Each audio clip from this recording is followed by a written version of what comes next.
سلام. توی این ویدیو آموزش درس دارم در خصوص شارژ میدان الکتریکی یک مقدار با هم دیگه صحبت. تو ویدیو قبلی دیدیم که اگر میدان الکتریکی یک مقدار باشه، شارژ میدان الکتریکی عضوی از یک سطح به توی نشون تعریف میشه به صورت دات ضرب که در این رابطه میدان الکتریکی انحصار یک کیهانی در سطح و آ مساحت سطح است.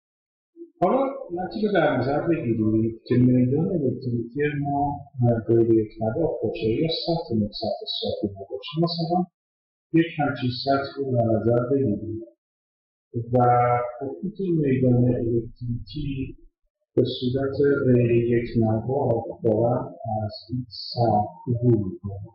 یعنی هم ممکنه اندازه میدان الکتریکی از یک نقطه تا یک نقطه دیگه متغیر باشه و هم اینکه جهتش تغییر کنه. خب من اگه بخوام شارژ عمومی رو از این سطح S رو به دست بیارم، با یه سری ترفندها میان رو محاسبه میکنم. اولین ترفندی که به کار میبرم اینه که تاکید میکنم که شارژ میدان الکتریکی یک کمیت اسکالر است. بنابراین من اگر بیام با سطحمو بشکنم با سطوح مختلف اندازه هر کدوم مثلا باشه دلتای آ و بوده‌ای که عمیق‌تر سطحشون منحط باشه، اون وقت من میتونم بگم داستانیه که من جزء شارژ عضوی از این سطح تقریبا مساوی میشه با ای دات منحط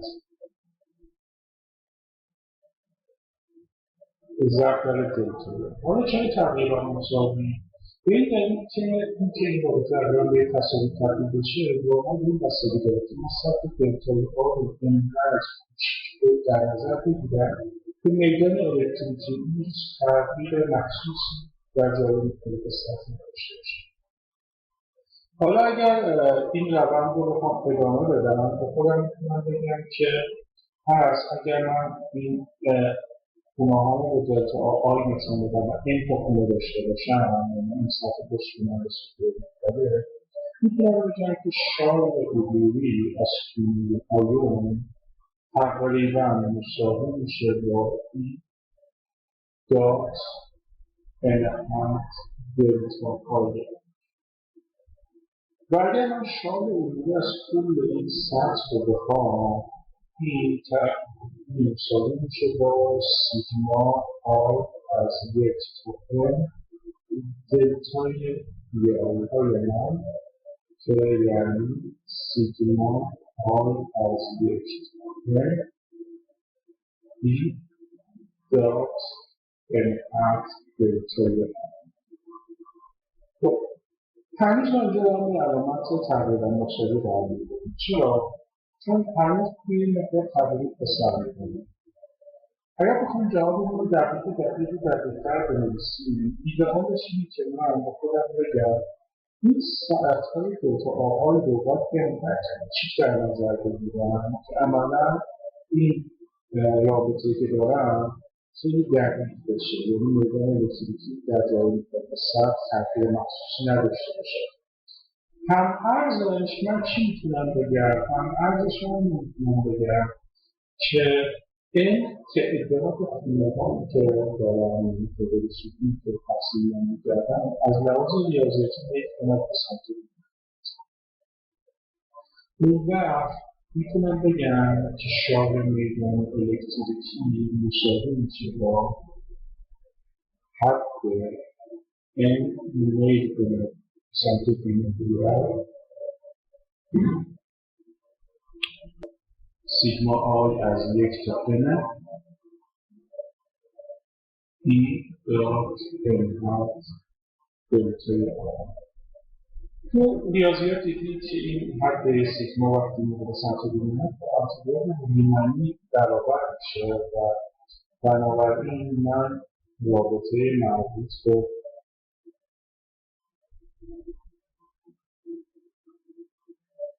شارژ رو اینجا می‌نویسم که از لحاظ ریاضیاتی تعریف شارژ مساوی میشه با دیگری انتگرال روی سطح ای دات منحت دی یعنی این علامت دلتا آر در این تعریف تبدیل میشه به علامت دی ای که ما داریم. خب این سطحی که اینجا داریم میتونه سطح مختلفی باشه، میتونه سطح باز باشه، سطح بسته باشه که الان مقابل می‌کنیم با هم دیگه صحبت میکنم و در نظر بگیریم عبارت زیر انتگرال در حقیقت دیفرانسیل شال هست، یعنی دیفرانسیل شال روی از سطح این مساوی میشه با ای دات منحت دی اف. منظور ما چیه؟ منظور ما اینه که اگر یه سطح کوچیک دی آ داشته باشیم، یه دیفرانسیل سطح داشته باشیم و برداری که عمیق در این دیفرانسیل سطح منحت باشه، اندازش دی آ باشه و خود میدان الکتریکی یک کمیتی باشه به نام ای، به نحوی که میدان الکتریکی و منحت با همدیگه زاویه تتا بسازن. ما میتونم بگم که دیفرانسیل شال در میدان الکتریکی روی از سطح از این رابطه است. خب ما پله پله داریم مبحث شال رو به دلتش میکنیم، به صرفش میدیم و در نهایت قانون‌داش رو به دست میاریم به یکی از قوانین بنیادی ترمید. یک تفاوتی که بچه‌ها وجود داره دقت کنید، ما داریم این مبحث شال صحبت میکنیم، داریم نوشته‌اش راجع به خود میدان الکتریکی و ذات میدان الکتریکی ازش بحث. یعنی اگر شما در نظر بگیرید که قانون کلوم مربوط میشه به ذرات، یعنی به خود ذره صحبت میکنیم، قانونی که پس راجع به ذرات واقع این وقتی یواش یواش میتونیم بریم دنبال قانون درست مبحث شال، این قوانین و رابطه‌هایی هستند که به ذات میدان الکتریکی مربوط میشن و نه ذرات. یعنی کاری نداریم که میدان چی تولید میشه، ذره باشه باشه.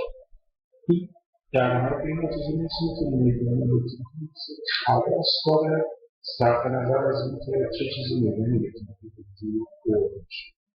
مرسی از شما که به این ویدیو دقت کردید. ویدیو بعدی من نوشته‌اش رو دارم جواب